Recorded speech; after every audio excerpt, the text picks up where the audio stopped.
তো এবার কিন্তু যথারীতি লোকসভা ভোটে ভোট দেওয়া থেকে বঞ্চিত থাকতে চলেছেন প্রায় 1,20,000 মানুষ, কারণ তাদের কপালে জুটেছে ডি ভোটারের তকমা। কিন্তু কেন, সেটি দেখে নেবো আমরা আজকের এই ভিডিওটিতে। সুতরাং ভিডিওটিতে অবশ্যই শেষ পর্যন্ত সঙ্গে থাকবেন। ভবিষ্যতে লোকসভা ভোট সম্পর্কিত যে কোনো আপডেট সবার আগে পাওয়ার জন্য অবশ্যই চ্যানেলটিকে এক্ষুনি সাবস্ক্রাইব করে নিন। সাবস্ক্রাইব করার জন্য নিচে লাল রঙের সাবস্ক্রাইব বাটনটি প্রেস করুন এবং সাবস্ক্রাইব হয়ে গেলে পাশে নোটিফিকেশন বেলটিকে বাজিয়ে দিন, যাতে নতুন কোনো ভিডিও আপলোড করলে তার নোটিফিকেশন সবার আগে পৌঁছে আপনার কাছে।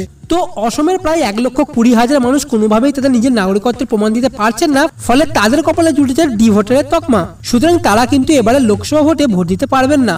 এই ভিডিওটিকে অবশ্যই একটি লাইক দিয়ে দেবেন, কারণ আপনার একটি লাইক আমাকে অনেকটা উৎসাহিত করে পরবর্তী ভিডিও আপলোডের জন্য। রাজ্যের মুখ্য নির্বাচনী আধিকারিক মুকেশ সাহু স্পষ্ট করে দিয়েছেন, এবারে অসমের প্রায় 1.2 লক্ষ অর্থাৎ 1,20,000 মানুষ ভোট দিতে পারবেন না, কারণ তারা ডি ভোটার, অর্থাৎ এদের নাগরিকত্ব নিয়ে সংশয় রয়েছে। তবে যাদের নাম নাগরিক পঞ্জিতে ওঠেনি সেরকম ব্যক্তি যদি ভোটার তালিকায় থাকেন তাহলে কিন্তু তারা ভোট দিতে পারবেন।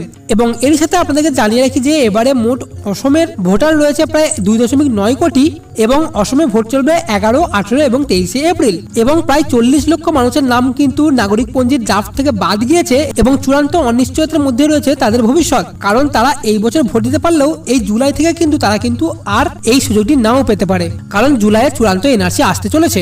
এই বিষয়ে পরবর্তী সময় যে কোনো আপডেটের জন্য অবশ্যই চ্যানেলটিকে এক্ষুনি সাবস্ক্রাইব করে নিন, ভিডিওটিকে অবশ্যই সকলের সাথে শেয়ার করে দিন। দেখা হচ্ছে পরবর্তী ভিডিওতে। এখনকার মতো এতটুকুই। Have a nice day.